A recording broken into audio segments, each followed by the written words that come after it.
Olá, você ligado no Notícias Agrícolas, nós damos sequência à nossa programação, dessa vez para falar sobre o milho. Vamos fazer um panorama do atual cenário para a segunda safra aqui no Brasil e também um pouquinho de mercado e exportações do cereal.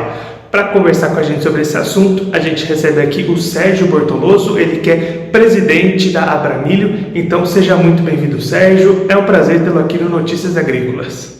Muito obrigado, eu estou muito feliz e estou sempre à disposição das Notícias Agrícolas, viu?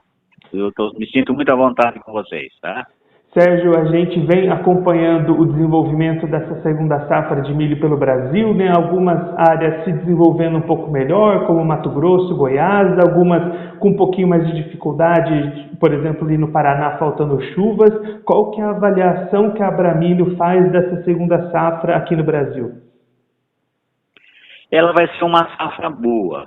Eu acredito que na avaliação da Abramilho que não vai ser mais essa safra recorde que se esperava, imaginando exatamente, levando em consideração esses problemas que nós estamos tendo com essa seca no Paraná, alguns probleminhas que nós tivemos aqui na região do Mato Piba também, uma pequena estiagemzinha, mas eu acho que vai ser razoável. E também o abastecimento geral do milho, quer dizer, a produção, o Rio Grande do Sul agora com teve uma seca, vai ter uma quebra de produção na safra de verão, na primeira safra, mas as condições da segunda safra, elas são boas. Eu acho que vai ser uma safra boa, vai garantir o abastecimento, não tenha dúvida, não vai faltar milho nem para o mercado externo. Primeiro porque existe, embora no começo, no primeiro ano agora, as exportações elas estejam bem aceleradas, mas a gente acha que não vai manter o mesmo ritmo do ano passado. Então, a avaliação ela é positiva, vai ser uma boa safra. Justamente sobre as exportações, Sérgio, a gente vem acompanhando, né, os números da Secretaria de Comércio Exterior, que apontam um índice exportado, pelo menos até aqui nesse ano, bastante menor do que o do ano passado. Deve continuar assim essas exportações ou a gente pode ver uma retomada desses números a partir do segundo semestre? Eu acho que vai continuar nesses números. Eu acho que existe até uma tendência, uma leve tendência de queda. Primeiro porque o consumo mundial, ele caiu no momento, os compradores mundiais nós estamos mantendo. Então eu acho que o ano passado foi um ano atípico e embora esse ano os preços internos eles estejam de certa forma bem remuneráveis, né? O produtor de milho está vendendo bem o milho hoje, mas também por causa de uma demanda, né, interna crescente, com maiores exportações de suínos, de aves e de bovinos, um pouco menor. Então a gente vai ter uma tendência de um aumento do nosso consumo interno.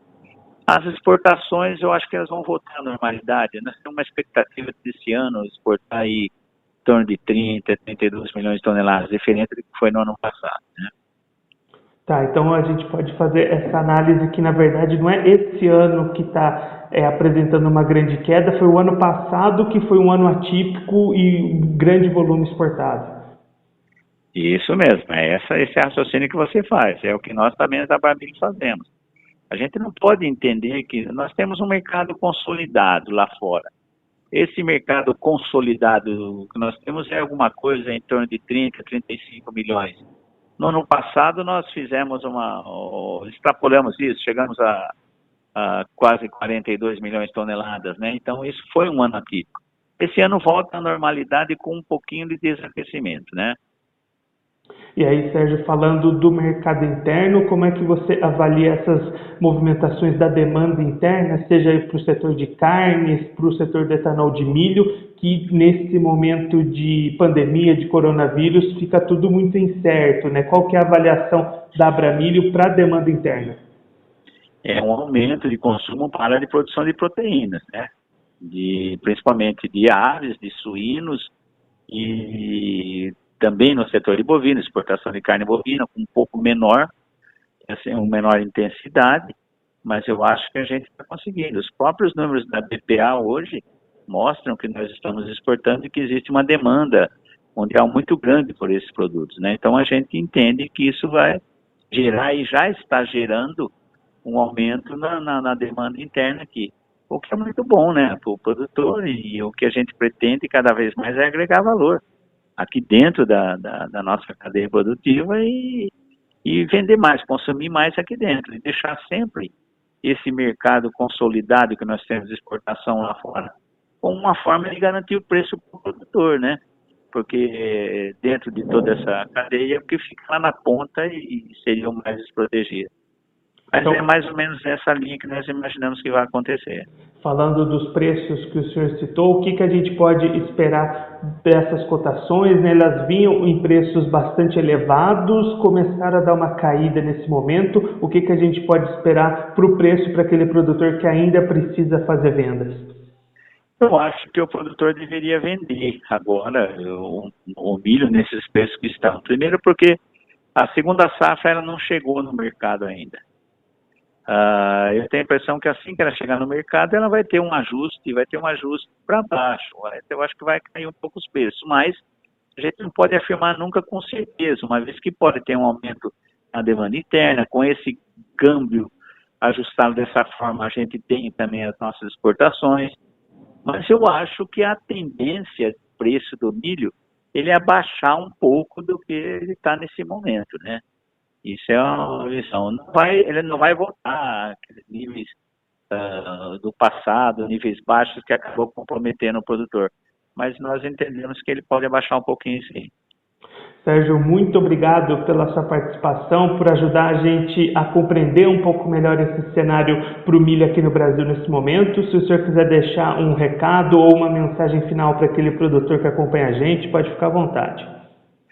Olha, muito obrigado, eu agradeço. Eu queria dizer para todos os produtores, né, de milho desse Brasil, dizer que nós não podemos desanimar, né? E nós estamos esse ano passando essa dificuldade, o mundo todo está passando, mas nós ainda do agro estamos conseguindo manter as nossas atividades e garantindo o abastecimento, que é o principal para esse momento. Logicamente, a rentabilidade do processo, tudo isso aí hoje está em segundo plano. A gente precisa manter o sistema em pé, garantir o abastecimento e tudo isso vai passar e a gente vai sair forte lá na frente. Então Sérgio, essa é a mensagem que eu deixo para todos, tá bom? Sérgio, mais uma vez, muito obrigado. A gente já deixa aqui o convite para o senhor voltar mais vezes e continuar contribuindo conosco e com todos os produtores do Brasil. Muito obrigado. Por nada, um abraço. Esse, o Sérgio Bortoloso, ele que é presidente da Abramilho, conversou com a gente para traçar um panorama para o atual cenário do milho aqui no Brasil. Segundo o Sérgio, a segunda safra de milho vai se desenvolvendo bem em algumas regiões, apresentando problemas com falta de chuvas em algumas outras, como o Paraná e áreas do Mato Piba.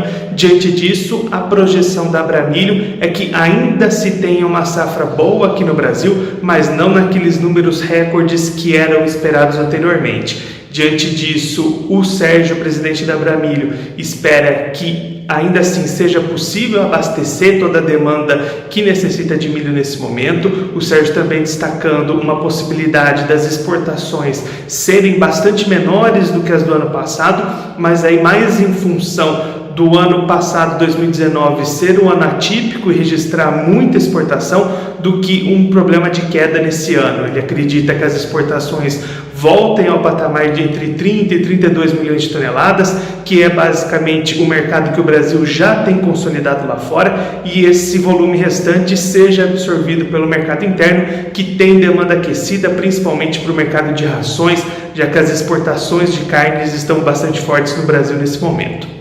Bom, eu fico por aqui, mas a nossa programação continua, então fique ligado no Notícias Agrícolas.